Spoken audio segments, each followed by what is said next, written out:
नमस्ते, मैं प्रभाकर चौरसिया आप लोगों के बीच में आज उपस्थित हूँ बातें करने के लिए फ्रेंडशिप के बारे में, दोस्ती के बारे में। देखिए, एक वो भी दोस्ती था जो कृष्ण और सुदामा के बीच में था। ये प्रमाणित करता है कि दोस्ती में गरीबी और अमीरी मायने नहीं रखता है। और एक दोस्त था कर्ण का और दुर्योधन का। जब कर्ण को मालूम था कि दुर्योधन कभी जीत नहीं सकता है, उसका हार सुनिश्चित है, फिर भी अपने दोस्त का साथ देता रहा, लेकिन कृष्ण के पक्ष में नहीं गया।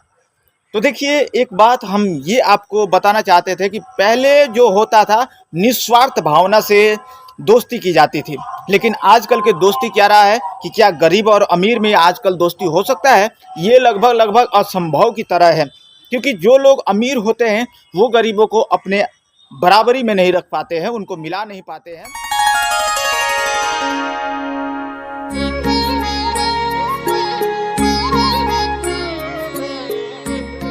आजकल के जो एक विचारधारा वाले लोग नहीं है और पता हो कि मेरा दोस्त हारने वाला है, वो उसे हर बार असफलता मिल रही है और वो सफल होने वाला नहीं है, तो ऐसे दोस्तों का लोग साथ छोड़ देते हैं। ये कभी मायने ही नहीं रखता कि तू मेरा गांव का रहने वाला है, मेरा शहर का रहने वाला है, या मेरे देश का रहने वाला है, पड़ोस का रहने वाला है। चाहे विदेशों में भी जो लोग रह रहे हैं, वहाँ भी दोस्ती अपने बराबर वालों में होती है और रिश्तेदारी भी आजकल के बराबर वाली में होती है।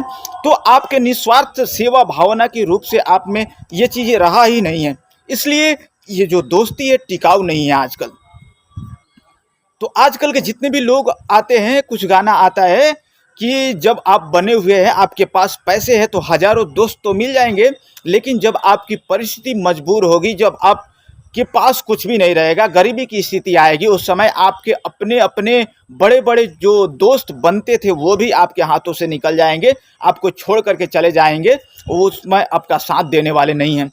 लेकिन जो साथ दे वही आपका सच्चा मित्र हो सकता है। लेकिन आजकल बिरला वैसा कोई दोस्त दिखने को मिलता नहीं है, और मिले तो उसका सम्मान कीजिए, उसका जन भावना को समझने की कोशिश कीजिए, क्योंकि ऐसे दोस्त आजकल मिलना अब मुश्किल सा हो चुका है, क्योंकि हर लोगों में ऐसे स्वार्थ की भावना बढ़ी है और आजकल धोखाधड़ी इतना चल रहा है कि सब लोग अपने निजी स्वार्थ के लिए जीते हैं, निजी स्वार्थ के लिए आगे बढ़ना चाहते हैं।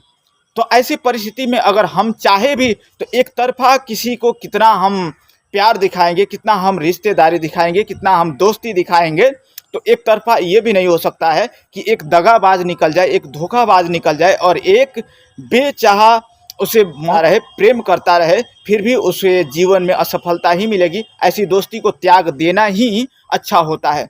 तो क्या हमारा दोस्ती ऐसा ही होना चाहिए था?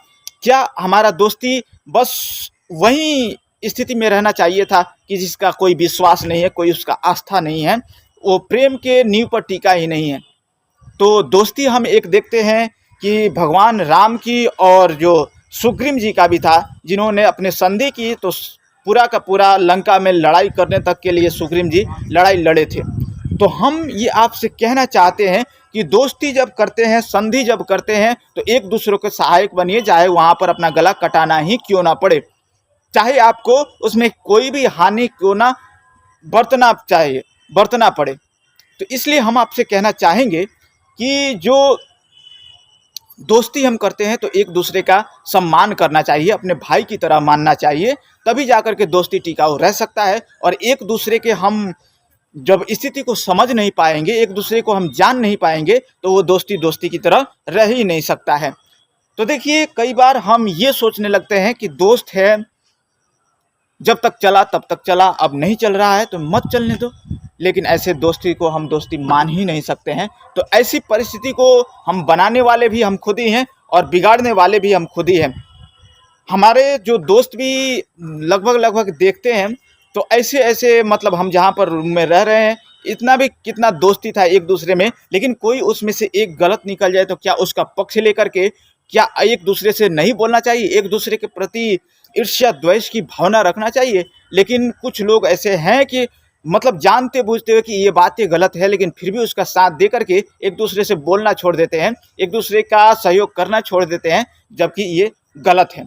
और आपकी ये जो मजबूती है, आपका जो पावर है, उसको डिक्रीज कर रहा है, जो आपका मेमोरी लॉस कर रहा है, आपका नेगेटिविटी भर रहा है, और ऐसी चीज़ों को हमें कभी भी समर्थन नहीं करना चाहिए, कभी भी साथ नहीं देना चाहिए। हमें पॉजिटिविटी की तरफ बढ़ना चाहिए। हमें सोचना चाहिए क्या ये राष्ट्र के लिए अच्छा है, क्या ये समाज के लिए अच्छा है, क्या हमारे परिवार के लिए अच्छा है, क्या हमारे धर्म के लिए अच्छा है, और नहीं तो उस चीज़ों का जो गलत हो चुका है उसका हमें स्वीकार करना भी चाहिए और उस पर पश्चाताप भी करना जरूरी है। और पश्चाताप की अग्नि में लगभग बहुत कुछ जल जाता है, इसलिए उसमें गलत ना सोच करके हमें अपने दोस्ती को बचाना है। तो जो गलती हो, लगभग आपके छोड़ जाने की 1000 वजह होते हुए भी रुक जाने का कोई एक वजह जरूर खोज लेने चाहिए, ताकि हम अपने रिश्तों को बचा सके, ताकि हम अपने दोस्ती को बचा सके, ताकि हम अपने प्रेम भाव को बचा सके और मजबूत होकर के अपनी भूमि को, अपने मातृभूमि को, अपनी घर परिवार समाज और राष्ट्र की रक्षा कर सके।